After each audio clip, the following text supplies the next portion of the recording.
Bonjour à toutes et à tous et bienvenue dans GM. Aujourd'hui je vous propose un petit programme de vacances crypto parce que c'est la fin de l'année et qu'on a tous besoin, je pense, de faire un petit bilan et de se préparer pour l'année prochaine qui arrive. Donc je vais vous donner 5 petites étapes que moi je vais appliquer pendant mes vacances et pour me préparer pour 2023. Et puis si ça vous plaît, faites pareil et éventuellement je vais vous proposer aussi de faire quelques outils, de vous les filer, enfin ce que je vais faire moi en fait. Donc faudra bien mettez en commentaire si ça vous intéresse et dans la description je la mettrai à jour avec ces éléments. Donc alors pourquoi déjà faire cette petite démarche? Parce que déjà lorsque en mars j'avais créé ma formation sur les cryptos, j'avais remarqué qu'en 2021 j'avais appris 160 termes et notions différentes et que c'est à partir de ce moment-là que j'ai commencé à me dire que je pouvais restituer des connaissances. Et en fait c'est parce que j'ai fait ce compte que je me suis rendu compte que ça y est, j'étais à l'aise quand même. Enfin, je connais pas tout, mais quand tu commences à maîtriser une certaine quantité de notions, de vocabulaire, tu peux pas te prétendre expert, mais je pense que tu peux prétendre à commencer à communiquer dessus, tout simplement parce que ça t'aide aussi toi à être meilleur et à aller un peu plus loin sur certains sujets. Donc voici la première étape, je pense, la toute première pour aborder ces vacances crypto en toute tranquillité. D'abord je dirais faire le bilan. Donc on va aller naviguer dans son historique, on va aller regarder il y a un an où est-ce que j'en étais dans ma réflexion, quels mots j'étais en train d'aborder, quelles étaient mes recherches, où j'en étais, qui est-ce que je suivais aussi. Et en fait déjà je pense que ça donne un certain sentiment de satisfaction parce qu'on voit qu'on a bien progressé. Et donc je regarde tout ça, je fais le bilan aussi financier, combien j'ai perdu de fric, où j'en ai gagné pour les plus chanceux d'entre nous. Et puis faire un peu le bilan des rencontres aussi, combien de personnes j'ai rencontrées, à combien d'événements j'ai participé. Voilà, tout ça va nous aider à avoir une sorte de photo de notre année. Et donc moi c'est ce que je vais faire là sur l'année 2022, c'est la première étape. Deuxième étape, je pense que il faut se fixer des objectifs pour l'année 2023. Donc ça veut dire peut-être on a fait le bilan et on a perdu beaucoup d'argent. Cette année l'idée ce serait pas de perdre d'argent. Ou on a gagné mais un tout petit peu et donc l'idée ce serait de gagner, je sais pas moi, 2-3 fois plus.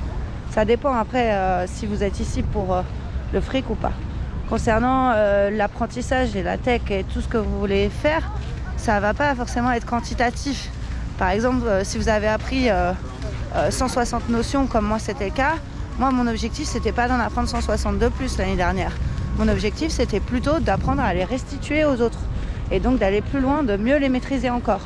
Donc là, vous pouvez vous fixer aussi des objectifs en termes d'apprentissage. Et puis en termes de rencontres aussi, vous pouvez souhaiter rencontrer un certain type de personnes plutôt que d'autres. Vous avez fait plein d'apéros crypto, cool, vous avez rencontré plein de crypto bros. Peut-être que maintenant, vous avez envie de rencontrer, je sais pas moi, de passer des entretiens avec des CEO de start-up ou avec des personnes qui vont vous apporter des connaissances en termes de tech, je sais pas, vous avez peut-être plus envie de vous intéresser à la culture NFT, ou vous avez, je sais pas, un focus sur les utility tokens, ce genre de choses, donc vous voulez absolument aller dig là-dessus, il y a pas mal de choses à faire, et donc vous fixez ça comme objectif. Et ensuite, une fois que vous avez passé cette deuxième étape, c'est la troisième étape, et la troisième étape, je pense que c'est de faire le tri. Maintenant que vous avez vu ce que vous avez fait, que vous savez ce que vous voulez faire, vous triez parce que en fait c'est juste pas possible, il y a trop d'informations, donc vous pouvez pas rester dans le bruit.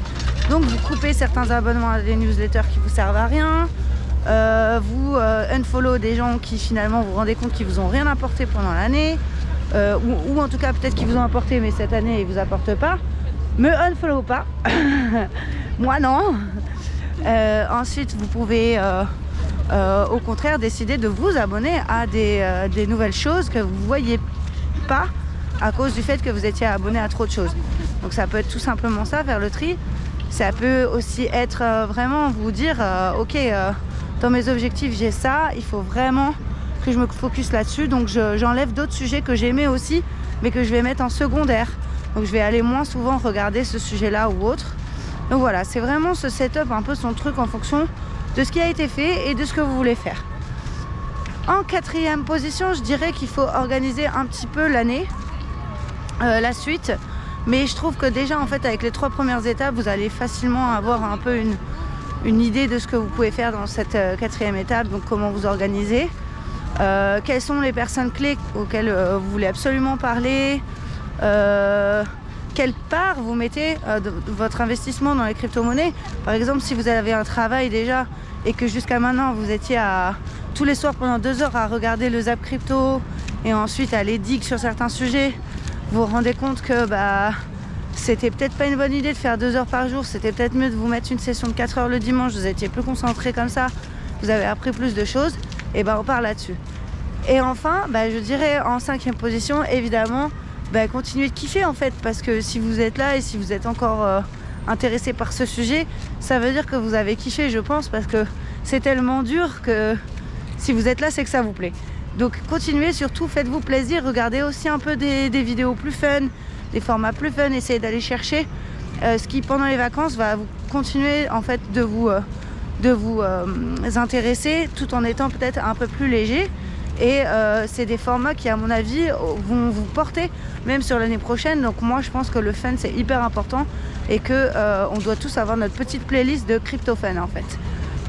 Et je parle pas de drama ou de délire, de bêtises, ça peut être des mèmes quoi, mais enfin voilà, en gros l'idée c'est d'apprendre avec fun et tout ce que vous avez qui vous permet de faire ça, et faut le maximiser à fond quoi. Donc après, maintenant que j'ai dit ça, moi ce que je vous propose, parce que je pense que c'est assez intéressant et que je vais le faire pour moi-même, donc si ça vous tente, vous me l'écrivez en description ou en commentaire. C'est l'idée, c'est que je fasse une sorte de petit formulaire d'auto-évaluation, mais qui puisse fonctionner avec n'importe qui. Donc que vous saisissiez les cases que vous voulez et que vous puissiez vous auto-évaluer sur cette année. Parce que moi, je vais le faire pour moi. Donc si ça vous intéresse, je pense que ça sera la forme d'un formulaire, tout simple. Et puis on verra que vous puissiez vous rendre compte à quel point vous avez progressé pendant l'année, quoi. En gros, moi, je vais faire ça. Voilà, si ça vous intéresse, vous me le dites. Et deuxièmement, je peux aussi faire une petite liste de sujets qui, moi, me portent et m'intéressent sur 2023, parce que dedans, je vais faire le tri. Mais je vais faire cette liste. Donc ça peut être aussi quelque chose, si vous voulez, qui peut vous intéresser. Et enfin, je vais faire une 3e liste. C'est la liste des formats fun, justement. Aller rechercher les petites vidéos qui m'ont grave motivé pendant l'année. Et des chaînes et des personnes qui me font délirer et qui me donnent envie de continuer de progresser, mais sur cet aspect un peu peut-être plus affectif, plus de l'ordre de l'humour. Je serais aussi heureuse qu'on ait une liste peut-être même communautaire avec tous ces types de contenus. Donc voilà, si ça vous tente, vous me le dites.